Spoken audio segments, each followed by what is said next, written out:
Hello नमस्कार विद्यार्थी मित्रों, आप सभी નું આપણે આ આરો લર્નિંગ યુટ્યુબ ચેનલમાં સ્વાગત છે।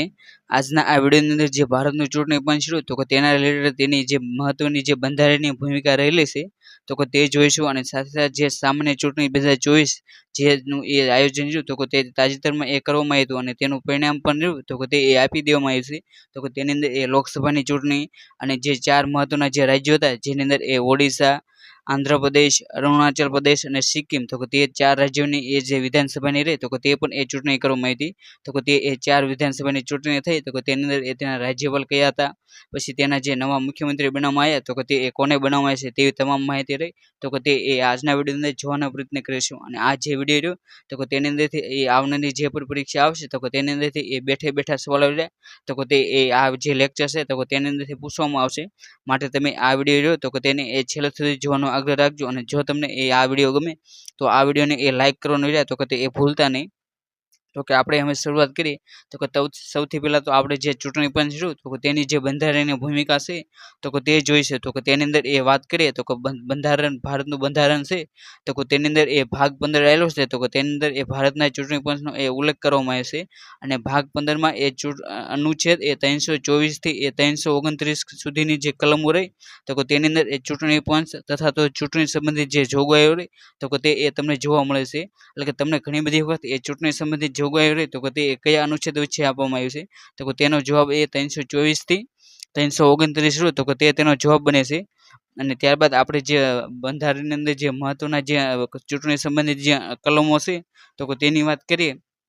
તો તેની અંદર એ અનુચ્છેદ 324 જે પરીક્ષાની દ્રષ્ટિએ રહ્યો તો તે એ ખૂબ જ આઈએમપી છે અને તે એ અવારનવાર પૂછાયેલો છે તો તેની અંદર એ જે ચૂંટણી માટે જે ચૂંટણી પંચ છે તો તેની એ સત્તાઓ આપવામાં આવી છે અને ઘણી બધી વખત આ 324 નંબરનો જે અનુચ્છેદ રહ્યો તો તે પૂછાયેલો છે માટે તમારે તેને એ ખાસ યાદ રાખી લેવો। અને ત્યારબાદ જે બીજો આઈએમપી અનુચ્છેદ છે તો તે એ અનુચ્છેદ 325 જેની અંદર એ ધર્મ,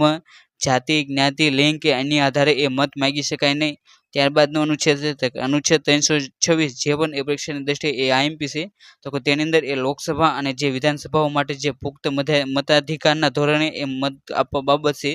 અને જે એટલે કે તે 18 વર્ષની ઉંમર થાય તો તમે એ મત આપી શકો તો તેનો ઉલ્લેખ રહ્યો તો તે અનુચ્છેદ 326 ની અંદર કરવામાં આવે છે। ત્યારબાદનો અનુચ્છેદ છે 327 તો કે વિધાનમંડળો માટે એ ચૂંટણી સંબંધિત એ જોગવાઈ કરવાની એ સંસદની સત્તા રહેલી છે। અને ત્યારબાદનો અનુચ્છેદ તો કે અનુચ્છેદ 328 તો કે કોઈ રાજ્યના એ વિધાનમંડળની ચૂંટણીના સંબંધમાં એ જોગવાઈ કરવાની એ તે વિધાનમંડળની એ સત્તા છે। ત્યારબાદનો અનુચ્છેદ છે તો 329 જે પરીક્ષાની દ્રષ્ટિએ એ ખૂબ જ આઈએમપી છે અને ચૂંટણી સંબંધિત જે બાબતો હોય તો તેની અંદર એ અદાલતની દરમિયાનગીરી હોય તો તેના પર એ પ્રતિબંધ મુક્ત અનુચ્છેદ રહ્યો તો તે એ 329 નંબરનો અનુચ્છેદ છે। અહીં આપણે જે મહત્વના જે અનુચ્છેદ હતા જે ચૂંટણી પંચ રિલેટેડ તો તે જોઈએ તો ત્યારબાદ આપણે જે ચૂંટણી પંચ રહ્યું તો તેના માટેનો જે ખૂબ જ મહત્વનો જે સુધારો હોય તો તે આ સુધારો રહ્યો તો તે એ કોઈ પણ પરીક્ષા હોય તો તેની અંદર એ અવશ્ય પૂછાયેલો જ હોય છે। માટે તમારે જે આ 61મો બંધારણીય સુધારો રહ્યો તો તે એ ખાસ કરીને યાદ રાખી લેવો તો 61મો બંધારણીય સુધારો રહ્યો તો જે એ 1988 ની અંદર કરવામાં આવ્યો અને જેનો અમલ લ્યો તો તે એ 1989માં કરવામાં આવ્યો। એટલે કે તમને જ્યારે પણ એ બંધારણીય સુધારો પૂછવામાં આવે તો ત્યારે તમને જો એ 2 સાલો આપ્યો હોય તો તેની અંદર તમારે તે પ્રશ્ન રહ્યો તો તેની અંદર એ તમારે ખાસ વાંચવું। તેની અંદર જો તમને એટલે કે એમ પૂછે કે 61મો બંધારણીય સુધારો રહ્યો તો તેનો અમલ રહ્યો તો તે એ ક્યારે કરવામાં આવ્યો તો તેનો જવાબ રહ્યો તો તે 1989 રહ્યો તો તેનો જવાબ આવે જે અવારનવાર પૂછાયેલું છે। અને જે આ 61મો બંધારણીય સુધારો હતો તો તેના દ્વારા એ જે મતદાન માટેની જે ઉંમર હતી તો તે એ 21 વર્ષથી ઘટાડીને એ 18 વર્ષ કરવામાં આવી હતી અને સાથે સાથે જે ચૂંટણી પંચ હતું તો તેની અંદર જે પહેલા સભ્યોની સંખ્યા 1 હતી તો તેની અંદર એ વધારો કરીને એ તેની સભ્ય સંખ્યા રહી તો તે એ 3 કરી દેવામાં આવી હતી। અને ત્યારબાદ આપણે અહીં જે ચૂંટણી સંબંધિત જે મહત્વના બંધારણીય સુધારા હતા તો તે જોઈ પછી ત્યારબાદ આપણે જે ભારતનું ચૂંટણી પંચ રહ્યું તો તેના કાર્યોની વાત કરીએ તો ભારતનું ચૂંટણી પંચ રહ્યું તો તે એ ભારતમાં ચૂંટણી પ્રક્રિયા રહે તો તેનું એ સંચાલન કરવા માટે એક જવાબદાર એક સ્વાયત્ત એક બંધારણીય સંસ્થા છે। એટલે કે તમને ઘણી વખત એમ પણ પૂછવામાં કે ભારતનું ચૂંટણી પંચ રહ્યું તો તે એ કેવી સંસ્થા છે તો કે ભારતનું ચૂંટણી પંચ રહ્યું તો તે એક બંધારણીય સંસ્થા છે અને આ સંસ્થા રહે તો તે એ ભારતમાં લોકસભા, રાજ્યસભા, રાજ્ય વિધાનસભાઓ અને દેશમાં જે રાષ્ટ્રપતિ અને જે ઉપરાષ્ટ્રપતિ રહ્યા તો તેમની ચૂંટણીનું સંચાલન રહ્યું તો તે એ ભારતના ચૂંટણી પંચ દ્વારા કરવામાં આવશે। અને આના લીધે તમને બીજો પણ સવાલ પૂછાઈ શકે કે જો તમને એમ પૂછે કે સ્થાનિક સ્વરાજ્યની જે ચૂંટણી હોય તો કે તે કોના દ્વારા કરવામાં આવશે, તો કે તે સ્થાનિક સ્વરાજ્યની જે ચૂંટણી હોય તો કે તે એ રાજ્યનું જે ચૂંટણી પંચ હોય એટલે કે રાજ્ય ચૂંટણી પંચ દ્વારા કરવામાં આવશે. માટે આ બે માહિતી વિશે તમારે કન્ફ્યુઝન ન થાય તો કે તેનું એ ખાસ ધ્યાન રાખવું. અને ત્યારબાદ આપણે જે ચૂંટણી પંચ છે તો કે તેના એ અન્ય કાર્યોની વાત કરીએ તો કે તેની અંદર જે ચૂંટણીઓની જે તારીખ હોય તો કે તેનું નિર્ધારણ કરવું, પછી ચૂંટણીના જે મત વિસ્તાર હોય તો કે તેનું એ સીમાંકન અથવા તો જે પરિસીમન કરવામાં આવે તો કે તે એ ચૂંટણી પંચ દ્વારા કરવામાં આવશે. પછી જે મતદાન યાદી હોય તો કે તે તૈયાર કરવી, પછી રાજકીય પક્ષો હોય તો કે તેમને એ માન્યતા આપવી અને તેમને એ ચિહ્ન આપવા. પછી જે આ ચૂંટણી પંચ છે તો કે તેની પાસે એ અધિન્યાયકની એ સત્તાઓ રહેલી છે, એટલે કે જે ચૂંટણી પંચ શું તો કે તે એ કોઈ પણ વ્યક્તિ હોય તો કે તેને એ સમન્સ પણ મોકલી શકે છે. અને ત્યારબાદ એ છઠ્ઠું કાર્ય તો કે આચારસંહિતા હોય તો કે તેનો એ યોગ્ય અમલ કરાવવાનું કાર્ય રહ્યું તો કે તે પણ એ ચૂંટણી પંચનું છે. અને ત્યારબાદ આપણે જે ભારતનું ચૂંટણી પંચ છે તો કે તેની એ સ્થાપના અને તેની માહિતી જોઈએ તો કે ભારતના ચૂંટણી પંચ છે તો કે તેની રચના એ 25 જાન્યુઆરી 1950ના રોજ કરવામાં આવી હતી. અને આ જે તારીખ છે તો કે તે એ તમારે ખાસ કરીને યાદ રાખી લેવી, કેમ કે હાલમાં જે ચૂંટણી ગઈ હોવાથી આ જે તેની સ્થાપના તારીખ છે તો કે તે પરીક્ષાની દ્રષ્ટિએ એ ખૂબ જ આઈએમપી બની જાય છે. ત્યારબાદ એ મુખ્યાલય રહ્યું તો કે તે એ નિર્વાચન સદન જે નવી દિલ્હી આવ્યું છે તો કે ત્યાં એ તેનું મુખ્ય મથક આપેલું છે. અને જે ભારતનું ચૂંટણી પંચ શું તો કે તેની વેબસાઇટ એ www.eci.government.in તે તેની વેબસાઇટ છે. અને જે આ ભારતનું ચૂંટણી પંચ છે તો કે તેની અંદર તમારે જો હેલ્પલાઇન નંબર રહ્યો તો કે તે એ 1950 રહ્યો તો કે તે તેનો હેલ્પલાઇન નંબર છે. અને આ જે ચૂંટણી પંચ છે તો કે તેની સ્થાપના જે 25 જાન્યુઆરીના રોજ કરવામાં આવી હતી તો કે તે દિવસને એ 2011થી એ રાષ્ટ્રીય મતદાતા દિવસ તરીકે ઉજવવામાં આવશે. અને જે આ રાષ્ટ્રીય મતદાતા દિવસ રહ્યો તો કે તેની ઉજવણીની શરૂઆત એ 2011થી જે ભારતના વડાપ્રધાન તે વખતે એ મનમોહન સિંહ હતા તો કે તેમના દ્વારા એ આ દિવસ રહ્યો તો કે તેની ઉજવણીની એ શરૂઆત કરવામાં આવી હતી. અને ત્યારબાદ જે ભારતનું ચૂંટણી પંચ છે તો કે તેની અંદર જે ચૂંટણી કમિશનર હોય તો કે તેમની આપણે નિમણૂકની વાત કરીએ તો કે ભારતના જે ચૂંટણી કમિશનર રહ્યા તો કે તેમની નિમણૂક એ પસંદગી સમિતિની ભલામણ પર એ ભારતના જે રાષ્ટ્રપતિ હોય તો કે તેમના દ્વારા એ તેમની નિમણૂક કરવામાં આવશે. અને જે આ પસંદગી સમિતિ હોય તો કે તેની અંદર એ ભારતના વડાપ્રધાન, પછી લોકસભાના જે વિરોધ પક્ષના જે નેતા હોય તો કે તે, અને જે ભારતના જે વડાપ્રધાન હોય તો કે તેમના દ્વારા જે નામાંકિત કરવામાં આવે તે મંત્રી પરિષદનો જે સભ્ય હોય તો કે આ ત્રણેયથી એક પસંદગી સમિતિ બનાવવામાં આવશે. અને આ પસંદગી સમિતિ રહે તો કે તે એ જે નામના જે વ્યક્તિની એ ભલામણ કરે તો કે તેમની નિમણૂક રહે તો કે તે એ ભારતના રાષ્ટ્રપતિ દ્વારા કરવામાં આવશે. અને ત્યારબાદ જે ભારતના ચૂંટણી કમિશનરો છે તો કે તેમના એ કાર્યકાળની વાત કરીએ તો કે તેમનો કાર્યકાળ રહ્યો તો કે તે એ 6 વર્ષ અથવા તો તેમની ઉંમર રહે તો કે તે એ 65 વર્ષની પહોંચે. આ બંનેમાંથી જે પણ એ વહેલા પૂરું થાય તો કે ત્યાં સુધી એ પોતાનો હોદ્દો રહ્યો તો કે તે ધારણ કરી શકે છે. અને જો આપણે તેમના પગાર અને લાભોની વાત કરીએ તો કે તેમને એ જે સુપ્રીમ કોર્ટના ન્યાયાધીશ હોય તો કે તેમને જે પણ એ પગાર અને લાભ મળે છે તો કે તે તમામ લાભો રહ્યા તો કે તે એ ચૂંટણી કમિશન રહ્યા તો કે તેમને એ મળવા લાયક છે. આપણે જે ભારતના જે ચૂંટણી કમિશનરો છે તો કે તેમને દૂર કરવાની વાત કરીએ તો કે તેની અંદર જે મુખ્ય ચૂંટણી કમિશનર રહ્યા તો કે તેમને દૂર કરવાની પદ્ધતિ રહી તો કે તે એ જે સુપ્રીમ કોર્ટના ન્યાયાધીશો રહ્યા તો કે તેમને દૂર કરવાની જે પદ્ધતિ છે તો કે તે જ પદ્ધતિ એ મુખ્ય ચૂંટણી કમિશનર હોય તો કે તેમને દૂર કરી શકાય. એટલે કે મુખ્ય ચૂંટણી કમિશનર રહ્યા તો કે તેમને દૂર કરવા માટે જે વિશેષ બહુમતીની પદ્ધતિ રહે તો કે તે પદ્ધતિ દ્વારા એ તેમને દૂર કરી શકાશે. અને જ્યારે જે અન્ય ચૂંટણી કમિશનરો રહ્યા તો કે તેમને એ મુખ્ય ચૂંટણી કમિશનરની ભલામણ પર રાષ્ટ્રપતિ હોય તો કે તે એ દૂર કરી શકે છે. અને આની સાથે જે પ્રાદેશિક એટલે કે જે રાજ્યોની અંદર જે ચૂંટણી અધિકારીઓ નિમણૂક કરવામાં આવશે તો કે તેમને પણ એ જે મુખ્ય ચૂંટણી કમિશનર હોય તો કે તેમની ભલામણ પર એ દૂર કરી શકે છે રાષ્ટ્રપતિ. અને ત્યારબાદ આપણે જે ભારતનું ચૂંટણી પંચ રહ્યું તો કે તેના જે સૌપ્રથમ જે ચૂંટણી કમિશનર મુખ્ય ચૂંટણી કમિશનર હતા તો કે તેની વાત કરીએ તો કે ભારતના ચૂંટણી પંચના સૌપ્રથમ મુખ્ય ચૂંટણી કમિશનર તરીકે એ સુકુમાર સેન તો કે તેમની નિમણૂક કરવામાં આવી હતી. અને જેમની નિમણૂક રહી તો કે તે 1950ના રોજ 1950થી 1958 સુધી એ તેમણે હોદ્દો સંભાળ્યો હતો. અને તમે અહીં જે સુકુમાર સેન રહ્યા તો કે તેમનો ઇમેજ પણ જોઈ શકો છો. અને ત્યારબાદ જો તમને એમ પૂછે કે ભારતના ચૂંટણી પંચમાં એ એકમાત્ર મુખ્ય ચૂંટણી કમિશનર તરીકે એ કોણે હોદ્દો સંભાળ્યો છે તો કે તેનો જવાબ લ્યો તો કે તે શ્રીમતી વી.એસ. રમાદેવી રહ્યા તો કે તે એકમાત્ર મુખ્ય ચૂંટણી કમિશનર તરીકે હોદ્દો સંભાળનાર મહિલા હતી. અને જેમની નિમણૂક રહી તો કે તે 1990ની અંદર કરવામાં આવી હતી. તો તમે અહીં જે વી.એસ. રમાદેવી રહ્યા તો કે તેમનો ફોટો પણ જોઈ શકશો. અને આ બંને વિશે પ્રશ્ન રહ્યા તો કે તે પણ એ પૂછાયેલા છે, માટે તમારે આ બે નામ રહ્યા તો કે તે ખાસ કરીને યાદ રાખી લેવા. ત્યારબાદ આપણે જે વર્તમાન ચૂંટણી કમિશનરોની વાત કરીએ એટલે કે બીજા 24 રિલેટેડ એટલે કે જે આ વિડીયો રહ્યો તો કે તે 2024નો બનાવવામાં આવશે અને વર્તમાન ચૂંટણી કમિશનર તરીકે જે મુખ્ય ચૂંટણી કમિશનર રહ્યા તો કે તે એ રાજીવ કુમાર છે અને જે એ 25મા નંબરના એ મુખ્ય ચૂંટણી કમિશનર છે એટલે કે તમે અહીં જોઈ શકો છો કોઈ 25મા મુખ્ય ચૂંટણી કમિશનર તરીકે ચાર્જ સંભાળતા એ રાજીવ કુમાર જેમનો ઇમેજ રહે તો કે તે તમને અહીં આપી દેવામાં આવશે અને ત્યારબાદ જે અન્ય બે ચૂંટણી કમિશનર છે તો કે તેની અંદર એક તો એ જ્ઞાનેશ કુમાર છે અને બીજા એ સુખવિંદરસિંહ સંધુ તો કે તે બની રહ્યા તો કે તે એ અન્ય ચૂંટણી કમિશનરો છે અને આ રીતે એ 3 પદનું એ ભારતનું ચૂંટણી પંચ રહ્યું તો કે તે બનાવવામાં આવેલું છે અને ત્યારબાદ આપણે જે ભારતનું ચૂંટણી પંચ રહ્યું તો કે તેની અંદર જે સુધારો કરવા માટે જે વિવિધ જે સમિતિઓ બનાવવામાં આવી છે તો કે તેની વાત કરીએ તો કે તેની અંદર એ પહેલા નંબરની સમિતિ તો કે તેનું નામ એ તારકુંડી સમિતિ છે અને જેની રચના રહી તો કે તે 1974માં કરવામાં આવી હતી અને તેના ભલામણ પર એ મતદાનની ઉંમર રહે તો કે તે 18 વર્ષ કરવાથી 18 વર્ષ કરવામાં આવી હતી જેના માટે 61મો સુધારો રહ્યો તો કે તે કરવામાં આવ્યો હતો ત્યારબાદ એ બીજા નંબરની સમિતિ તો કે શ્યામલાલ સદ્ધર સમિતિ જેની રચના એ 1981માં થઈ હતી અને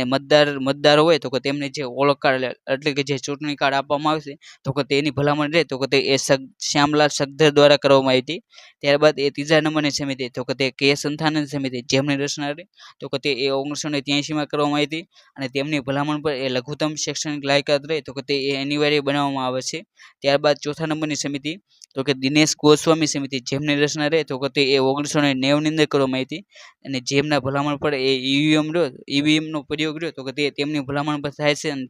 સાથે સાથે જે અનામત રહ્યું તો કે તે એ ચક્ર અનુસાર જે પદ્ધતિથી બદલાય છે તો કે તેની ભલામણ પણ એ દિનેશ ગોસ્વામી દ્વારા કરવામાં આવી હતી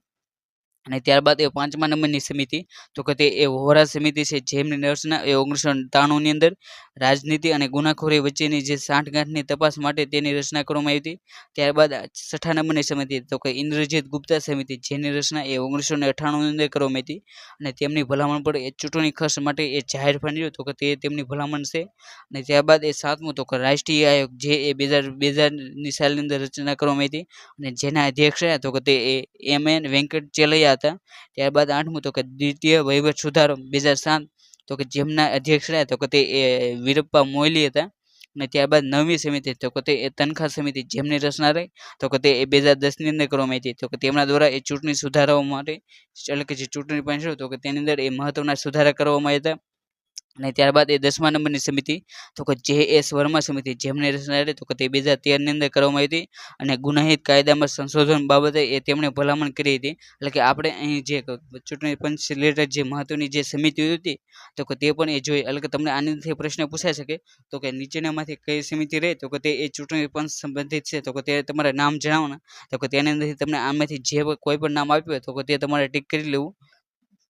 અને ત્યારબાદ આપણે જે ચૂંટણી બનશે તો કે તેની અંદર જો તમારે એ ચૂંટણી કાર્ડ કઢાવવું હોય તો કે તેની માટે તમારે જે જુદા જુદા જે નંબરના રહે તો કે તે ફોર્મ ભરવાના હોય છે તો કે મતદારો માટેના જે વિવિધ ફોર્મ છે તો કે તેની માહિતી મેળવી તો કે જો તમારે એ મતદાર યાદી હોય તો કે તેની અંદર તમારું નામ રહ્યું તો કે તે એ નોંધાવવું હોય તો તમારે જે 1 નંબરનું ફોર્મ છે તો કે તે ભરવું પડે અને તમારે જે મતદાન યાદી છે તો એટલે કે તમારું ચૂંટણી કાર્ડ તો કે તેને એ જો તમારી તેની સ્થિતિ રહે તો કે તે એ ટ્રેક કરી હોય તો તમારે એ 2 નંબરનું ફોર્મ ભરવું પડે અને જો તમારે મતદાન યાદી રહે એટલે કે તમારું જે ચૂંટણી કાર્ડ તો તે તમારે એ ડાઉનલોડ કરવું હોય તો કે તમારે એ 3 નંબરનું ફોર્મ ભરવું પડે અને મતદાન યાદીમાં એ તમારી જે વિગતો રહે તો કે તે તમારે એ અપડેટ કરવી હોય જેની અંદર તમારું સરનામું રહ્યું તો કે તે બદલાવવું હોય તો કે તો તમારે એ 4 નંબરનું ફોર્મ ભરવું પડે અને જો તમે એ દિવ્યાંગ લોકો હોય અને તમારે જે દિવ્યાંગ તરીકે એ રજિસ્ટ્રેશન કરાવવું હોય તો તમારે જે સક્ષમ એપ રહે તો કે તે માટે એ 5 નંબરનું ફોર્મ રહ્યું તો કે તે ભરવું પડે ત્યારબાદ તમારો જે આધાર નંબર રહ્યો તો કે તે એ ચૂંટણી કાર્ડ સાથે જો તમારે એ લિંક કરવો હોય તો તમારે એ 6 નંબરનું ફોર્મ ભરવું પડે અને જો તમારું નામ રહ્યું તો કે તે એ ચૂંટણીની યાદી છે એટલે કે મતદાન યાદી તો કે તેની અંદરથી એ કાઢી નાખવું હોય તો તમારે એ જે 7 નંબરનું ફોર્મ છે તો કે તે ભરવું પડે અને ત્યારબાદ આપણે જે એટલે કે જે ચૂંટણી પંચ રહ્યું તો કે તેના રિલેટેડ એટલે કે જે ચૂંટણી સંબંધિત જે મહત્વની જે જાણકારી રહે તો કે તે એ લોકોને સરળતાથી પહોંચે તો કે તે માટે એ ચૂંટણી પંચ દ્વારા એ સ્વીપ નામનો જે કાર્યક્રમ રહ્યો તો કે તે ચલાવવામાં આવશે અને વ્યવસ્થિત મતદાન શિક્ષણ અને ચૂંટણી સહભાગિતાના કાર્યક્રમ જે સ્વીપ તરીકે એ વધુ જાણીતો છે અને તે મતદાન શિક્ષણ મતદાર જાગૃતિ ફેલાવવા અને ભારતમાં જે મતદાર સાક્ષરતાને પ્રોત્સાહન આપવા માટે એ ભારતના ચૂંટણી પંચનો મુખ્ય કાર્યક્રમ રહ્યો તો કે તેની શરૂઆત એ 2009માં કરવામાં આવી હતી અને જે આ સ્વીપ કાર્યક્રમ રહ્યો તો કે તેનું ફૂલ ફોર્મ રહ્યો તો કે તે એ systematic voter education and electoral participant તો કે તે તેનું ફૂલ ફોર્મ થાય છે. તે તમામ ફૂલ ફોર્મ રહ્યું તો કે તે પણ એ તમે અહીં જોઈ શકો છો. અને જે આ સ્વીપ એટલે કે જે મતદાનની જાગૃતિ ફેલાવે તો કે તેની માટે એ ચૂંટણી પંચ હોય તો કે તેના દ્વારા એ તેના બ્રાન્ડ એમ્બેસેડર તરીકે એ નિમણૂક કરવામાં આવશે. અને જે આ 2024ની જે ચૂંટણી ગઈ તો કે તેની માટે એ ભારતના બ્રાન્ડ એમ્બેસેડર તરીકે એ ચૂંટણી પણ છે એ સચિન તેંડુલકર અને જે રાજકુમાર રાવ રહ્યા તો કે તેમની નિમણૂક કરવામાં આવી હતી. અને જે આ રાજકુમાર રાવનો પ્રશ્ન રહ્યો તો કે તે એ જે હાઈકોર્ટનું જે પેપર રહ્યું જે પીયુનું તો કે તેની અંદર આ રાજકુમાર રાવનો રહ્યો તો કે તે પણ એ પ્રશ્ન પૂછાયેલો છે. માટે તમારે આ જે બ્રાન્ડ એમ્બેસેડર રહ્યા તો કે તે એ ખાસ કરીને યાદ રાખી લેવા. અને ત્યારબાદ આપણે જે ચૂંટણી પંચ રહ્યો તો કે તેની અંદર જે તમારે જે વિવિધ જે સુવિધા રહી તો કે તેની માટે એ વિવિધ એપો લોન્ચ કરવામાં આવી છે. તો કે તે એપોના માહિતી જોઈ તો કે તેની અંદર જે સુવિધા એપ રહી તો કે તેની અંદર એ ચૂંટણી પરવાનગી અને જે નામાંકન જે સ્થિતિ હોય તો કે તેને એ તમે ટ્રેક કરી શકો છો. અને જે એન્કોર એપ રહી તો કે તે એ જે ચૂંટણી અધિકારી હોય તો કે તેમના દ્વારા એ એન્કોર એપ રહે તો કે તેનો ઉપયોગ કરવામાં આવશે. અને ત્યારબાદ જે સિવિજલ એપ રહી તો કે તેની અંદર એ તમે જે આદર્શ આચારસંહિતા હોય તો કે તેની રિલેટેડ જો તમારે એ ફરિયાદ કરાવી હોય તો તમે એ જે ચૂંટણી પંચ દ્વારા જે સિવિજલ એપ લોન્ચ કરવામાં આવી છે તો કે તેની અંદર એ તમે જે આદર્શ આચારસંહિતા હોય તો કે તેને ભંગની રહે તો કે તે તમે એ ફરિયાદ કરી શકો છો. અને જે લોકો એ દિવ્યાંગ લોકો છે અને જો તેમને એ પોતાના જે ચૂંટણી પંચ હોય તો કે તે માટે જે રજીસ્ટ્રેશન કરાવવું હોય તો તેમને માટે એ સક્ષમ એપ રહે તો કે તે એ ચૂંટણી પંચ દ્વારા લોકો લોન્ચ કરવામાં આવી છે. જેની અંદર તમે એ દિવ્યાંગ તરીકે એ જેવું રજીસ્ટ્રેશન કરાવો તો કે ત્યારબાદ તમને તેની માહિતી મળી જાય. જેની અંદર તમારું જે મતદાન કેન્દ્ર રહ્યું તો કે તે તમારાથી કેટલું દૂર છે તેવી તમામ માહિતી રહે તો કે તેની અંદર તમે જોઈ શકો છો. અને ત્યારબાદ આપણે અન્ય એપોની માહિતી જોઈએ તો કે તેની અંદર એ SMS એપ રહે તો કે તેની અંદર તમે જે મતદાન કેન્દ્ર રહ્યું તો કે ત્યાં એ જે પણ વસ્તુઓ મળે એટલે કે જે પણ વસ્તુઓ જપ્ત કરવામાં આવે તો કે તે તમામ માહિતી રહે તો કે તે SMS એપ રહે તો કે તેની અંદર એ અપડેટ કરવામાં આવશે. અને જે એ ETP BPS એપ રહે તો કે તેની અંદર જે અલગ જે ચૂંટણી પંચ ચૂંટણીની અંદર જે બેલેટ પેપરથી જે મતદાન કરવામાં આવશે તો કે તેની માટે જે એટલે કે જે પોસ્ટલ બેલેટથી જે મતદાન થાય તો કે તેની માટે એ ETBPS એપ રહે તો કે તે લોન્ચ કરવામાં આવ્યું છે. અને ત્યારબાદ એ અન્ય એપની માહિતી જોઈએ તો કે તેની અંદર એ PPRTMS એપ રહે તો કે તે એ જે રાજકીય પક્ષો રહ્યા તો કે તેમની નોંધણી રહે તો કે તેની એ ટ્રેકિંગ મેનેજમેન્ટ માટેની સિસ્ટમ એપ રહે તો કે તે એ PPRTMS એપ રહે તો કે તે છે. અને જેનું ફૂલ ફોર્મ એ political parties registration tracking management system રહ્યો તો કે તે તેનું ફૂલ ફોર્મ થાય છે. તે તમે અહીં જોઈ શકો છો. અને ત્યારબાદ આપણે જે ભારતનું ચૂંટણી પંચ છે તો કે તેની અંદર જે ચૂંટણી અધિકારી રહ્યા તો કે તેમને એ યોગ્ય પ્રકારની એ તાલીમ મળી રહે તો કે તે માટે એક સંસ્થા રહે તો કે તેની પણ એ સ્થાપના કરવામાં આવી છે. જેનું નામ એ India international institution of democratic and election management રહ્યું તો કે તે નામની સંસ્થા બનાવવામાં આવી છે. અને જે આ સંસ્થા રહે તો કે તેની સ્થાપના રહી તો કે તે જૂન 2011ની અંદર એ ચૂંટણી પંચ દ્વારા એ કરવામાં આવી હતી. અને જે આ સંસ્થા રહે તો કે તેનું મુખ્ય આ સંસ્થા તો કે તે દ્વારકા જે દિલ્હી આવ્યું છે તો કે ત્યાં એ આ India international institution of democracy and election management એટલે કે જેને ટૂંકમાં એ IIDEM તરીકે ઓળખવામાં આવશે તો કે તે એ આવેલી છે. અને તમે તે સંસ્થા રહે તો કે તેનો એ ફોટો રહ્યો તો કે તે પણ અહીં જોઈ શકો છો.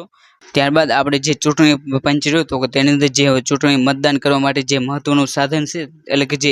EVM તો કે તેની માહિતી મળે તો કે તેનું ફૂલ ફોર્મ એ ઇલેક્ટ્રોનિક વોટિંગ મશીન તેનું ફૂલ ફોર્મ થાય છે. અને તમે અહીં જે EVM રહ્યું તો કે તેનો ફોટો પણ જોઈ શકો છો. જેની અંદર તમને અહીં જે તમારું બટન હોય એટલે કે તમે કોને મત આપવામાં આવશો તો કે તે બટન રહ્યું તો કે તે તમારે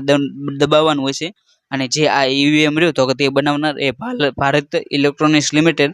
જે એ સંરક્ષણ મંત્રાલય રહ્યું તો કે તે હેઠળ આવશે. અને જે બીજી સંસ્થા તો ઇલેક્ટ્રોનિક કોર્પોરેશન ઓફ ઇન્ડિયા એટલે કે જેને ECIL જે અણુ વિભાગ રહ્યો તો કે તે વિભાગ હેઠળ આવે છે. આ બંને સંસ્થા રહે કંપની તો કે તેમના દ્વારા રહ્યું તો કે તે EVM બનાવવામાં આવ્યું છે. અને જે આ EVM રહ્યું તો કે તેનું પ્રથમ પરીક્ષણ રહ્યું તો કે તે કેરળમાં જે પરાવોર વિધાનસભાની જે પેટા ચૂંટણી જે 1982માં યોજાઈ હતી તો કે તે વખતે તેનું પરીક્ષણ કરવામાં આવ્યું હતું. અને આ જે EVM રહ્યું તો કે તેનું પ્રથમ પ્રયોગ રહ્યો તો કે તે રાજસ્થાન મધ્યપ્રદેશ દિલ્હી અને જે વિધાનસભાની જે આ ત્રણેય રાજ્યો રહ્યા તો કે તેની અંદર જે વિધાનસભાની જે ચૂંટણી હતી 1998માં તો તે વખતે આનો પ્રયોગ કરવામાં આવ્યો. અને આ જે પ્રશ્ન રહ્યો તો કે તે GMC એટલે કે ગાંધીનગર મ્યુનિસિપલ કોર્પોરેશનની જે જુનિયર ક્લાર્કની જે પેપર લેવાનો હતો તો કે તેની અંદર એ આ પ્રશ્ન રહ્યો તો કે તે પૂછાયેલો છે. અને ત્યારબાદ એ 2004માં જે લોકસભાની ચૂંટણી હતી તો કે તેની અંદર એ પ્રથમ વખત એ ઈવીએમ રહ્યું તો કે તેનો એ ઉપયોગ કરવામાં આવ્યો હતો. અને ત્યારબાદ જે ચૂંટણી પંચ મતદાન માટે જે બીજું મહત્વનું સાધન રહ્યું તો કે તે એ વીવીપેટ છે, જેનું ફૂલ ફોર્મ રહ્યું તો કે તે એ વોટર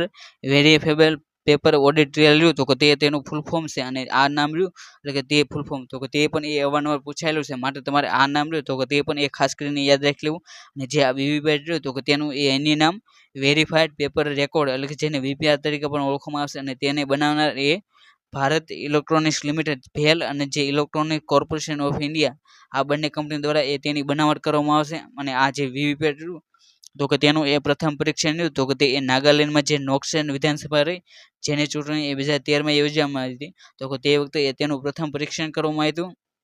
અને પ્રથમ ઉપયોગ રહ્યો તો કે તે એ મિઝોરમની જે વિધાનસભાની ચૂંટણી હતી 2013માં તો કે તે વખતે એ તેનો પ્રથમ ઉપયોગ કરવામાં આવ્યો. અને વીવીપેટ અને ઈવીએમ રહ્યું તો કે તે બંને એક સાથે તે પણ એ મિઝોરમની જે વિધાનસભા હતી તો કે તેની અંદર એ વાપરવામાં આવ્યા હતા. અને 2014ની જે લોકસભાની ચૂંટણી હતી તો કે તેની અંદર એ 8 બેઠકો જેવી કે લખનઉ, ગાંધીનગર, દક્ષિણ બેંગ્લોર, પછી ચેન્નઈ સેન્ટ્રલ, પછી જાદવપુર, રાયપુર, પટના સાહિબ અને જે મિઝોરમ વિધાનસભા હતી તો કે તેની અંદર આ ઈવીપેટ રહ્યા તો કે તે એ વાપરવામાં આવ્યા હતા. અને 2019ની જે લોકસભાની ચૂંટણી હતી તો કે તેની અંદર એ જે તમામ બેઠકો હતી તો કે તેની અંદર એ વીવીપેટ રહ્યો તો કે તેનો ઉપયોગ થયો હતો. તો અને આ વીવીપેટ રહ્યું તો કે તેની અંદર જે એ તમે ઈવીએમમાં જે બટન દબો તો કે તેની જે પર્ચી હોય તો કે તે તમને એ આ વીવીપેટ રહ્યું તો કે તેની અંદર એ જોઈ શકો છો. અને પોતાનો તમે મત રહ્યો તો કે તે કોને આપ્યો તો કે તે એ સુનિશ્ચિત કરી શકો છો.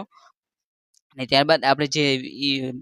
ચૂંટણીનું રહ્યું તો કે તેની અંદર તમે જે નોટાનું બટન જુઓ એટલે કે જેનું નોટા રહ્યું તો કે તેનું ફૂલ ફોર્મ રહ્યું તો કે તે એ નન ઓફ ધ અબવ તો કે તે તેનું એ ફૂલ ફોર્મ થાય છે. અને તમે જે અહીં પ્રકારનું જે ચિહ્ન રહ્યું તો કે તે એ તમે જ્યારે એ મતદાન કરવા જાઓ તો કે ત્યાં જ્યારે અહીંયા જે નોટાનું બટન હોય તો કે ત્યાં એ તમને આ પ્રકારનું ચિહ્ન રહ્યું તો કે તે તમે જોઈ શકો છો. અને જે આ નોટાનો ઉપયોગ રહ્યો તો કે તે એ સુપ્રીમ કોર્ટનો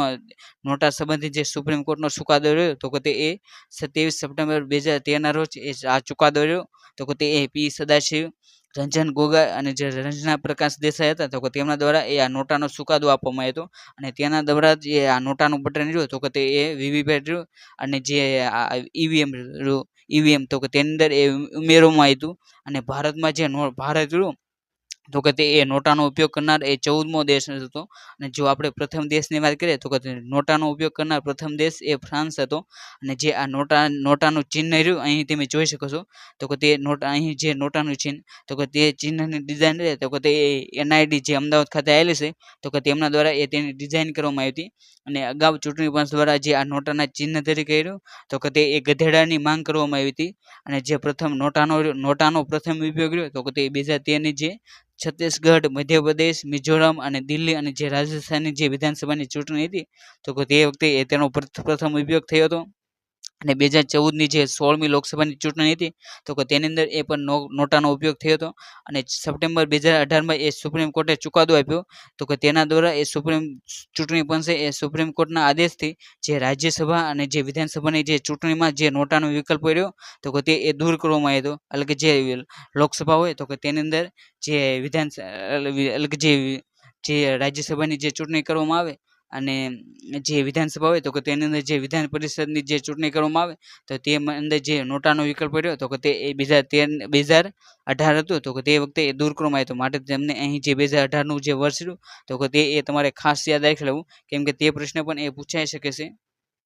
અને ત્યારબાદ એ આપણે જે અન્ય માહિતી જોઈએ તો કે તેની અંદર એ 1999થી એ ચૂંટણીમાં ફરજ બજાવતા અધિકારીઓ અને કર્મચારીઓ લશ્કરી કે પોલીસ દળના જે કર્મચારીઓ રહ્યા તો કે તે એ પોસ્ટલ બેલેટ દ્વારા એ મતદાન કરે છે. અને સૌપ્રથમ જ્યારે પણ એ મતગણતરી થાય તો કે તેની અંદર એ સૌથી પહેલાં તો જે પોસ્ટલ બેલેટથી જે મતદાન કરવામાં આવ્યું તો કે તેમની ગણતરી કરવામાં આવશે. અને 1500 મતદાતાઓ સુધી એ એક મતદાન કેન્દ્રની એ વ્યવસ્થા કરવામાં આવશે. અને ઘરથી જે મતદાન કેન્દ્ર રહ્યું તો કે તેનું અંતર રહ્યું તો કે તે એ 2 કિલોમીટરની અંદર હોવું જોઈએ. અને ત્યારબાદ એ મતદાન કેન્દ્ર રહ્યું તો કે ત્યાંથી એ 100 મીટરનો વિસ્તાર રહ્યો તો કે તેની અંદર એ તમે કોઈ પણ પ્રકારનો એ ચૂંટણી પ્રચાર રહ્યો તો કે તે એ કરી શકતા નથી. અને જો તમે જે પણ ઉમેદવારો રહ્યા તો કે તે એ મતદાન ઉમેદવારો તરીકે એ ફોર્મ ભરે છે તો કે તેમને એ 1/6 એ ઓછા મત મળે તો તેમની જે ડિપોઝિટ રહે તો કે તે એ જપ્ત કરવામાં આવશે. અને સૌથી ઊંચાઈ પર આવેલું જો મતદાન કેન્દ્રની વાત કરીએ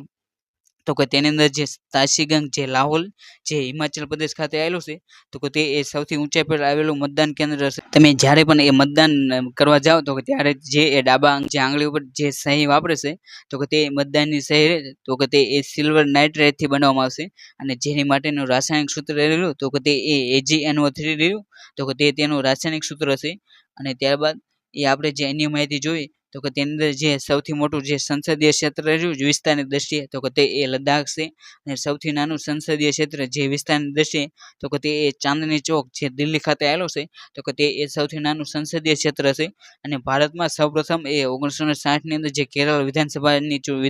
ચૂંટણી હતી તો કે તેની અંદર એ આદર્શ આચારસંહિતા રહે તો કે તે લાગુ કરવામાં આવી હતી. અને જે રાજકીય પક્ષો રહ્યા તો કે તેમની પર એ 1971ની જે ચૂંટણી હતી તો કે તે વખતે એ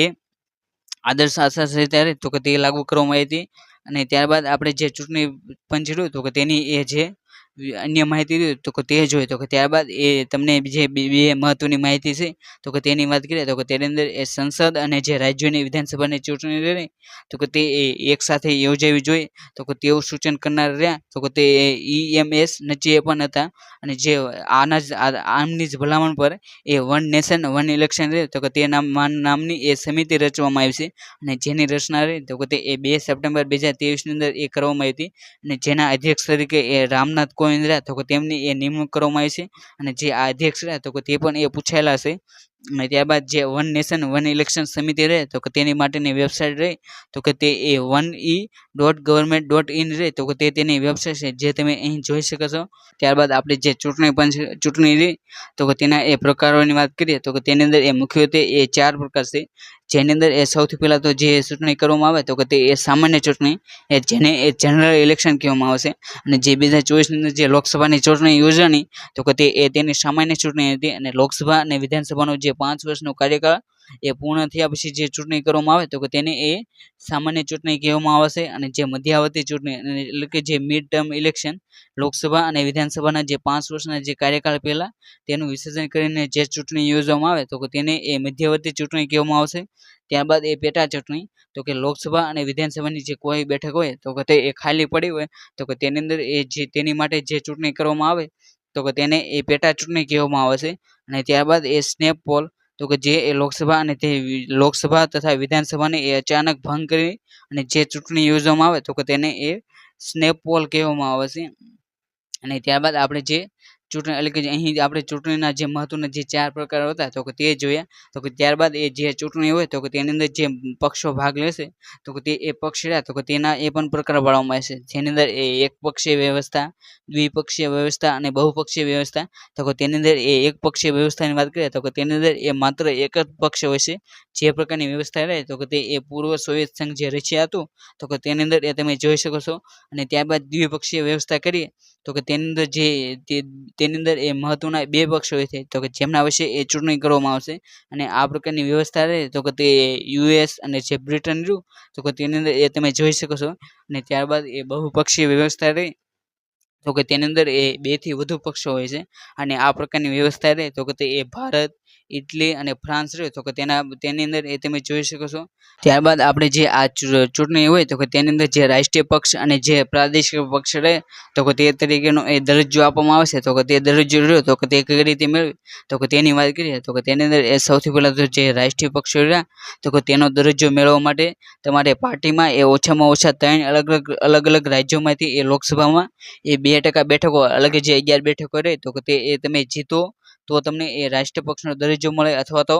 લોકસભા અથવા તો વિધાનસભાની જે સામાન્ય ચૂંટણીમાં એ પાર્ટી કોઈ પણ 4 અથવા તો વધુ રાજ્યોમાં એ 100% મત મેળવે અને વધુમાં વધુ તે 4 લોકસભાની બેઠકો જીતે તો તે તમને એ રાષ્ટ્રપતિનો રાષ્ટ્રીય રાષ્ટ્રીય પક્ષનો એ દરજ્જો મળે, અથવા તો પાર્ટીને એ 4 રાજ્યોમાં એ રાજ્ય પક્ષ તરીકેની માન્યતા મળે તો તે એ રાષ્ટ્રીય પાર્ટી રહે તો કે તે બની જાય. અને આ 3 જે શરતો આપવામાં આવી તો કે તે ત્રણેયમાંથી એ તમે કોઈ પણ શરત રહે તો કે તે પૂર્ણ કરો તો કે તમારો જે પક્ષ રહ્યો તો કે તેને એ રાષ્ટ્રીય પક્ષનો એ દરજ્જો આપી દેવામાં આવશે. અને હાલમાં એટલે કે જે 2024ની વાત કરીએ તો કે 2024ના ગણતરી મુજબ એ હાલમાં મુખ્યત્વે એ સહપાઠી રહે તો કે તેમને એ રાષ્ટ્રીય પક્ષનો દરજ્જો આપવામાં આવે છે. જેની અંદર એ સૌથી પહેલા તો એ આમ આદમી પાર્ટી રહે તો કે તેને, પછી બહુજન સમાજ પાર્ટી એટલે કે જે બસપા, પછી ભારતીય જનતા પાર્ટી એટલે કે ભાજપ, પછી ભારતીય કોમ્યુનિસ્ટ પાર્ટી એટલે કે જે માર્ક્સવાદી તો કે તેમને એ રાષ્ટ્રીય પક્ષનો દરજ્જો છે. ત્યારબાદ 5મા નંબરની તો કે ભારતીય રાષ્ટ્રીય કોંગ્રેસ એટલે કે જેને આઈએનસી એટલે કે કોંગ્રેસ તરીકે ઓળખવામાં આવશે તે. પછી ત્યારબાદ એ 6ઠા નંબરની પાર્ટી તો કે નેશનલ પીપલ્સ પાર્ટી જે એ એનપીપી તરીકે ઓળખવામાં આવશે. આ સહપાઠીઓ રહે તો કે તેમને એ હાલમાં 2024ની ગણતરી એ રાષ્ટ્રીય પક્ષનો રહ્યો તો કે તે એ દરજ્જો આપવામાં આવે છે. તો કે તેની અંદર તમને અહીં જે પાર્ટીઓ રહે તો કે તેની સામે એ તેમના જે ચૂંટણી પ્રતીકો છે તો કે તે પણ એ તમારે ખાસ યાદ રાખવા, કેમ કે ઘણી બધી વખત એ તમને આ ચૂંટણી પ્રતીકો રહ્યા તો કે તે પણ એ પૂછાઈ શકે છે. અને ત્યારબાદ જે પણ એ કોઈ પણ પક્ષ હોય તો કે તેમને એ જો પ્રાદેશિક પક્ષ તો કે તે તરીકેની એ માન્યતા મેળવે તો કે તેમની માટે એ રાજ્યની વિધાનસભાની ચૂંટણીમાં એ એક પક્ષે ઓછામાં ઓછા 6% માન્ય મત મેળવવું જોઈએ. અને તે રાજ્યની વિધાનસભામાં એ ઓછામાં ઓછી 2 બેઠકો રહે તો કે તે એ જીતવી જોઈએ. ત્યારબાદ બીજી શરત તો કે એક પક્ષે એ લોકસભાની ચૂંટણીમાં એ ઓછામાં ઓછા 6% માન્ય મત મેળવવા જોઈએ. અને લોકસભામાં એ ઓછામાં ઓછી 1 બેઠક રહે તો કે તે એ જીતવી જોઈએ. ત્યારબાદ ચોથી નંબરની શરત તો કે પાર્ટીએ એ કુલ બેઠકોમાંથી ઓછામાં ઓછી 3% અથવા તો તે રાજ્યને ફાળવવામાં આવેલ કોઈ પણ એ અપૂર્ણાંક જીતવી જોઈએ. અને ત્યારબાદ એ ચોથા નંબરની શરત તો કે ઉદારીકરણના માપદંડ હેઠળ એ એક વધુ કલમ કે જો તે રાજ્યમાં એ કુલ મતદાનના એ 8% કે તેથી વધુ મત રહ્યા તો કે તે એ પક્ષને મળે તો તે એ રાજપક્ષ તરીકે એ તેને માન્યતા પાત્ર ગણવામાં આવશે. એટલે કે આની અંદર તમને અહીં જે પણ એ 4 શરતો આપવામાં આવી તો કે તેની અંદરથી એ તમે કોઈ પણ શરત તમારો પાર્ટી રહી તો કે તે એ કોઈ પણ શરત પૂરી કરે તો કે તેને એ પ્રાદેશિક પક્ષ તરીકે એ માન્યતા આપવામાં આવશે. અને હાલમાં રહ્યું 2024ની વર્ષની ગણતરી એ કુલ એ 57 રહ્યા તો કે તે એ પ્રાદેશિક પક્ષો છે.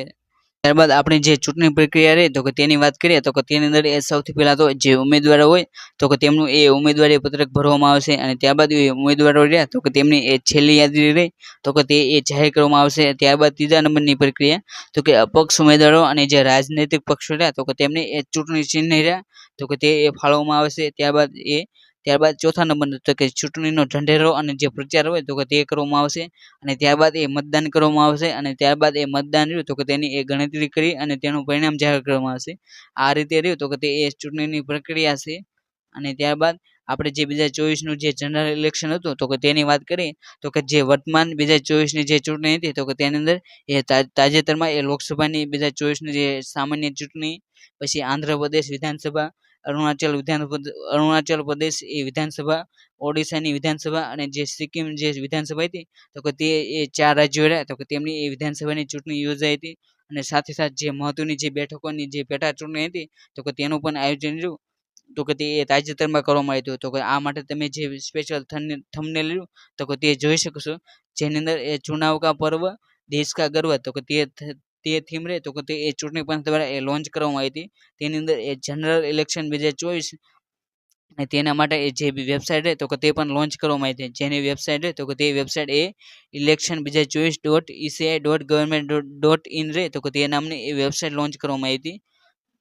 અને ત્યારબાદ આપણે 2024નું જે સામાન્ય ઇલેક્શન હતું લોકસભાનું તો કે તે રહ્યું તો કે તે એ કુલ 7 તબક્કાની અંદર યોજવામાં આવ્યું હતું. તમે તે 7 તબક્કા રહ્યા તો કે તે અહીં જોઈ શકો છો તો કે તેની અંદર એ સૌથી વધુ સીટો રહી એટલે કે જે સૌથી વધુ તો કે તે એ પહેલા નંબરનો જે તબક્કો હતો તો કે તેની અંદર એ સૌથી વધુ સીટો રહી તો કે તે એ આપવામાં આવી હતી. અને જે આ 7 તબક્કા હતી એટલે જનરલ ઇલેક્શન તો કે તેની એ મતગણતરી રહે તો કે તે એ 4 જૂનના રોજ કરવામાં આવી હતી. લોકસભાની ચૂંટણી માટે જે 7 તબક્કાની અંદર જે મતદાન યોજવાનું હતું તો કે તેની અંદર જે ગુજરાતની લોકસભાની ચૂંટણીની વાત કરીએ તો કે ગુજરાતનો વારો રહ્યો તો કે તે એ 3જો તબક્કો હતો તો કે તેની અંદર એ ગુજરાત રાજ્ય રહ્યું તો કે તેનો વારો લેવામાં આવ્યો હતો. અને તે તારીખ રહી તો કે તે 7 મે 2024ના રોજ એ મતદાન કરવામાં આવ્યું હતું. અને જે આ લોકસભાની ચૂંટણી રહે તો કે તે દિવસે એટલે કે 7 મે 2024ના રોજ એ ગુજરાતની અંદર એ કુલ મતદાન રહ્યું તો કે તે 59.51% એ 49% રહ્યું તો કે તે કુલ મતદાન કરવામાં આવ્યું હતું. અને અહીં જે કુલ મતદાનનો આંકડો રહ્યો જે ટકાવારી તો કે તે તમારે એ ખાસ યાદ રાખી લેવો, કેમ કે ઘણી બધી વખત ઘણી બધી વખત જે પરીક્ષા હોય તો કે તેની અંદર એ તમને પૂછવામાં આવે કે તાજેતરમાં યોજાયેલી જે લોકસભાની ચૂંટણી રહી 2024ની તો કે તેની અંદર ગુજરાતની અંદર કુલ મતદાન રહ્યું તો કે તે કેટલા ટકા થયું હતું, તો કે તેની અંદર તમારો જવાબ રહ્યો તો કે તે 59.49% રહ્યું તો કે તે તમારો જવાબ હોવો જોઈએ. અને જો આપણે સૌથી વધુ મતદાનની વાત કરીએ તો કે જે વલસાડ જિલ્લો રહ્યો તો કે તેની અંદર એ સૌથી વધુ મતદાન થયું હતું. અને જે સૌથી ઓછું મતદાન રહ્યું તો કે તે એ અમરેલી જિલ્લો રહ્યો તો કે તેની અંદર એ સૌથી ઓછું મતદાન કરવામાં આવ્યું. અને જે આ લોકસભાની જે ચૂંટણી હતી તો કે તેની સાથે જે ગુજરાત વિધાનસભાની ચૂંટણી પેટા ચૂંટણી રહી તો કે તે પણ યોજવામાં આવી હતી. અને જે આ પેટા ચૂંટણી હતી તો કે તેની અંદર એ વાઘોડિયા બેઠક, ખંભાત, માણાવદર અને પોરબંદર અને વિજાપુર બેઠકો રહી. આ 5 બેઠકો તો કે તેમની એ પેટા ચૂંટણી પણ યોજવામાં આવી હતી. લોકસભાના જે 7 તબક્કે રહ્યા તો કે તેમની ચૂંટણી પૂરી થઈ ગયા બાદ એ જે લોકસભાનું પરિણામ આવ્યું તો કે તે મતગણતરી રહે તો કે તે 7 જૂન 2024ના રોજ કરવામાં આવી હતી. અને જે આ મતગણતરી કરવામાં આવી તો કે તેની અંદર એ ભાજપ રહ્યું તો કે તેને એ 240 બેઠકો મળી. પછી ભારતીય રાષ્ટ્રીય કોંગ્રેસ રહ્યું તો કે તેમને એ 99 બેઠક મળી હતી. પછી જે સમાજવાદી પાર્ટી એટલે કે જે સપા રહ્યું તો કે તેમને એ 37 પાર્ટી. પછી ઓલ ઇન્ડિયા તૃણમૂલ કોંગ્રેસ રહ્યું તો કે તેમને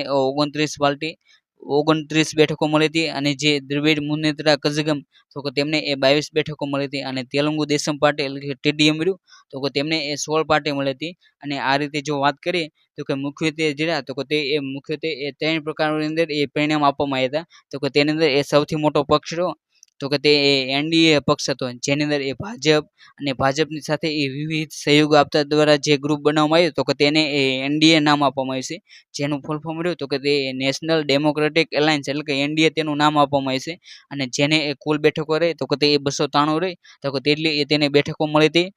અને ત્યારબાદ તેનું જે વિપક્ષનું દળ રહ્યું તો કે તેની માટેનું જે ગઠબંધન રહ્યું તો કે તેને એ ઇન્ડિયા નામ આપવામાં આવ્યું છે. અને જે આ ઇન્ડિયા ગઠબંધન રહ્યું ઇન્ડિયા ગઠબંધન તો કે તેનું નામ ફૂલ ફોર્મ રહ્યું તો કે તે Indian national development inclusive alliance એટલે કે જે ઇન્ડિયા રહ્યું તો કે તે તેનું ફૂલ ફોર્મ થાય છે. અને તમારે જે આ ઇન્ડિયા ફૂલ ફોર્મ રહ્યું તો કે તે પણ એ ખાસ યાદ રાખી લેવું, કેમ કે ઘણી બધી વખત આ ફૂલ ફોર્મ રહ્યું તો કે તે પણ એ પૂછાઈ શકે છે. અને જે આ ઇન્ડિયા ગઠબંધન રહ્યું તો કે તેને એ 233 બેઠકો રહે તો કે તે મળી હતી. અને જે અપક્ષ પાર્ટી તરીકે એ જે ચૂંટાણા છે તો કે તેવી એ 17 બેઠકો છે. અને આ રીતે રહ્યું તો કે તે એ 543 બેઠકો પર એ ચૂંટણી એ જાહેર કરવામાં આવી હતી. અને તેનું રિઝલ્ટ રહ્યું તો કે તે એ આપી દેવામાં આવ્યું હતું.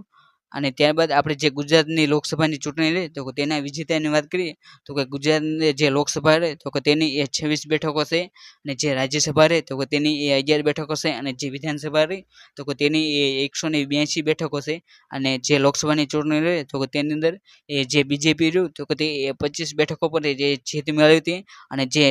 કોંગ્રેસ રહ્યું તો કે તેમને એ 1 બેઠક ઉપર એ જીત મેળવી હતી. અને આ રીતે 26 બેઠકો રહે તો કે તે એ લોકસભાની છે. અને તેની અંદર જે આપણે જે મહત્વના જે રેકોર્ડ છે તો કે તેની વાત કરીએ તો કે ગેનીબેન જે ઠાકોર એટલે કે જે ગેનીબેન ઠાકોર રહ્યા તો કે તેમને એ બનાસકાંઠા બેઠક પરથી એ કોંગ્રેસના ઉમેદવાર તરીકે એ જીત મેળવી હતી. અને જે મુકેશ દલાલ એટલે કે જે બીજેપીના ઉમેદવાર છે તો કે તેમને એ સુરત બેઠક પરથી એ બિનહરીફ એ વિજય બન્યા હતા. અને ગુજરાતના ઇતિહાસમાં આ પ્રકારની ઘટના રહી તો કે તે એ પ્રથમ હતી. માટે તમારે આ જે મુકેશ દલાલનું નામ રહ્યું તો કે તે એ ખાસ કરીને યાદ રાખી લેવું, કેમ કે જે હવે પછી કોઈ પણ પરીક્ષા આવશે તો કે તેની અંદર આ મુકેશ દલાલ રહ્યો તો કે તે એક પરીક્ષાની દશે એ ખૂબ જ આઈએમપી બની જાય છે, કેમ કે તે એ બિનહરીફ ચૂંટાયો હતો. અને જે સુરત બેઠક રહે તો કે ત્યાં એ 7 મેના રોજ કોઈ પણ પ્રકારની એ ચૂંટણી નહીં રહે તો કે તે યોજવામાં આવી નથી. અને ત્યારબાદ આપણે જે એની જે 4 રાજ્યો હતા તો કે તેની જે વિધાનસભાની ચૂંટણી હતી તો કે તેની વાત કરીએ તો કે તેની સૌથી પહેલાં તો જે આંધ્રપ્રદેશ જે વિધાનસભા હતી તો કે તેની વાત કરીએ તો કે તેની અંદર એ આંધ્રપ્રદેશનું પાટનગર એ અમરાવતી છે. અને તેના રાજ્યપાલ રહ્યા તો કે તે એસ અબ્દુલ નઝીર રહ્યા તો કે તે તેના રાષ્ટ્રપતિ છે. અને જે 2024ની જે ચૂંટણી યોજાણી તો કે ત્યારબાદ નવા મુખ્યમંત્રી તરીકે રહ્યું તો કે તે એન ચંદ્રબાબુ નાયડુ રહ્યા તો કે તે તેના આંધ્રપ્રદેશના એ નવા મુખ્યમંત્રી તરીકે એ હોદ્દો સંભાળશે. અને જે આંધ્રપ્રદેશ વિધાનસભા રહી તો કે તેની એ કુલ બેઠકો રહી તો કે તે 175 બેઠકો હતી. અને જેની અંદર એ ટીડીપી રહે તો કે તેને એ સૌથી વધુ બેઠકો મળી. ત્યારબાદ એ જેએનપી તો કે તેને એ 21, પછી વાયએસઆર રહે તો કે તેને એ 11 બેઠકો, અને ભાજપ રહ્યું તો કે તેને એ 8 બેઠકો મળી હતી. ત્યારબાદ આપણે બીજા પક્ષની વાત કરીએ તો કે તેની અંદર એ જે ઓડિશા વિધાનસભા ચૂંટણી રહી તો કે તેની વાત કરીએ તો કે તે જે ઓડિશા રહ્યું તો કે તેનું પાટનગર એ ભુવનેશ્વર છે. તેના રાજ્યપાલ રહ્યા તો કે તે એ રઘુબર દાસ છે. અને હાલમાં એ જે ઓડિશા રહ્યું તો કે તેની અંદર એ કોઈ પણ પ્રકારના જે મુખ્યમંત્રી રહે તો કે તેની એ નિમણૂક કરવામાં નથી આવી. અને જે આ મુખ્યમંત્રી રહ્યા તો કે તેની વોર્ડની અંદર એ સૌથી આગળ રહ્યા તો કે તે એ મહેન્દ્ર પ્રધાન રહ્યા, ધર્મેન્દ્ર પ્રધાન તો કે તે એ મુખ્યમંત્રી તરીકે એ હોદ્દો રહ્યા તો કે તે સંભાળી શકે છે. અને જે આ ઓડિશા વિધાનસભા રહી તો કે તેની કુલ બેઠકો રહી તો કે તે 147 હતા. અને જો આપણે તેને જે પાર્ટીઓની વાત કરીએ તો કે તેની અંદર એ ભાજપ રહ્યું તો કે તેને એ 78 બેઠક, પછી બીજેડી રહ્યું તો કે તેને એ 51 બેઠક, પછી કોંગ્રેસને એ 14 બેઠક, અને આઈએનડી રહ્યું તો કે તેને 3 બેઠક, અને આ રીતે એ બેઠકો એ જીતી હતી. અને ત્યારબાદ એ ત્રીજા નંબરનું જે રાજ્ય રહ્યું તો કે તે એ અરુણાચલ પ્રદેશ રાજ્ય હતું તો કે તેની એ વિધાનસભાની ચૂંટણી યોજાણી હતી. અને અરુણાચલ પ્રદેશ રહ્યું તો કે તેનું પાટનગર રહ્યું તો કે તે એ ઈટાનગર છે. અને તેના રાજ્યપાલ તરીકે એ કેવલ્ય ત્રિવિક્રમ પારનાઈક રહ્યા તો કે તે તેના રાજ્યપાલ છે. અને તેના મુખ્યમંત્રીની વાત કરીએ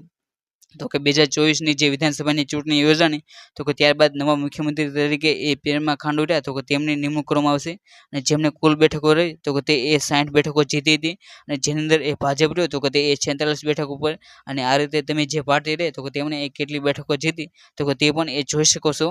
ત્યારબાદ આપણે જે ચોથા નંબરની જે વિધાનસભાની ચૂંટણી હતી તો કે તેની વાત કરીએ તો કે તે સિક્કિમ વિધાનસભા હતી. અને જે સિક્કિમ રહ્યું તો કે તેનું પાટનગર એ ગંગટોક છે. અને તેના રાજ્યપાલ રહ્યા તો કે તે એ લક્ષ્મણ આચાર્ય રહ્યા તો કે તે તેના એ રાજ્યપાલ છે. અને જે સિક્કિમ વિધાનસભાની ચૂંટણી 2024 યોજાણી તો કે ત્યારબાદ એ તેના મુખ્યમંત્રી તરીકે એ પ્રેમસિંહ તમંગ રહ્યા તો કે તે તેના એ મુખ્યમંત્રી બનાવવામાં આવે છે. અને જે સિક્કિમ વિધાનસભાની બેઠકો રહે તો કે તે એ 32 બેઠકો પર એ ચૂંટણી યોજવામાં આવી હતી. અને જેની અંદર એ સૌથી વધુ બેઠક રહે તો કે તે એ સિક્કિમ ક્રાંતિકારી મોરચો રહ્યું તો કે તેને એ 31 બેઠકો મળી હતી. અને જે એસડીએફ રહ્યું તો કે તેને એ 1 બેઠક મળી હતી. અને આ રીતે એ 32 બેઠકો રહે તો કે તે રીતે એ ચૂંટણી યોજવામાં આવી હતી. આ વિડીયોની અંદર જે તાજેતરમાં જે ભારતીય ચૂંટણી બનશે તો કે તેની એ બંધારણીય ભૂમિકા, અને જે લોકસભાની ચૂંટણી 2024 અને જે 4 મહત્વના જે રાજ્યો હતા તો કે તેની અંદર જે વિધાનસભાની ચૂંટણી યોજાણી તો કે તેની અંદર એ નવા મુખ્યમંત્રી તરીકે એ કોની નિમણૂક કરવામાં આવી છે તેવી સંપૂર્ણ માહિતી રહી તો કે તે એ આજના વિડીયોની અંદર જોવાનો પ્રયત્ન કર્યો. અને જે આમાંથી જે આ વિડીયો જોઈએ તો કે તેની અંદર એ આવની પરીક્ષા છે તો કે તેની અંદર એ બેઠા સવાલો લે તો કે તે એ આ વિડીયોની અંદર પૂછાઈ શકે છે. અને અહીં જે આપણે લેક્ચર લીધો તો કે તેની પીડીએફ રહી તો કે તે એ આપણી આરુ લર્નિંગ જે ટેલિગ્રામ ચેનલ છે તો કે તેની અંદર એ મૂકવામાં આવી છે. તો કે ત્યાંથી એ તમે આ પીડીએફ રહે તો કે તે એ ડાઉનલોડ કરી શકો છો. અને આપણી ટેલિગ્રામ ચેનલ અને જે યુટ્યુબ ચેનલ રહે તો કે તેની લિંક રહી તો કે તે એ આ વિડીયો રહ્યો તો કે તેના ડિસ્ક્રિપ્શન બોક્સમાંથી એ મળી જશે. જ્યાંથી એ તમારે આ પીડીએફ રહે તો કે તે ડાઉનલોડ કરી લેવી. અને તમે આરુ લર્નિંગ જે ટેલિગ્રામ ચેનલ રહે તો કે તે પણ એ જોઈન કરી લેજો. જેની અંદર કોઈ પણ સરકારી મહત્વની જે ભરતી આવે તો કે તેની તમામ અપડેટો રહે તો કે તે એ આપણી જે આરુ લર્નિંગ ટેલિગ્રામ ચેનલ રહે તો કે તેની અંદર આપી દેવામાં આવશે. અને જો તમને એ આ વિડીયો ગમ્યો હોય તો આ વિડીયોને લાઇક કરો, અને જો આ વિડીયોને શેર કરવાનું બાકી તો શેર કરો. અને જો હજી સુધી તમે એ આપણી જે આરુ લર્નિંગ યુટ્યુબ ચેનલ છે તો કે તેને એ સબસ્ક્રાઈબ ન કર્યું તો તેને સબસ્ક્રાઈબ કરો. અને thank you for watching this video. જય હિન્દ, જય ભારત.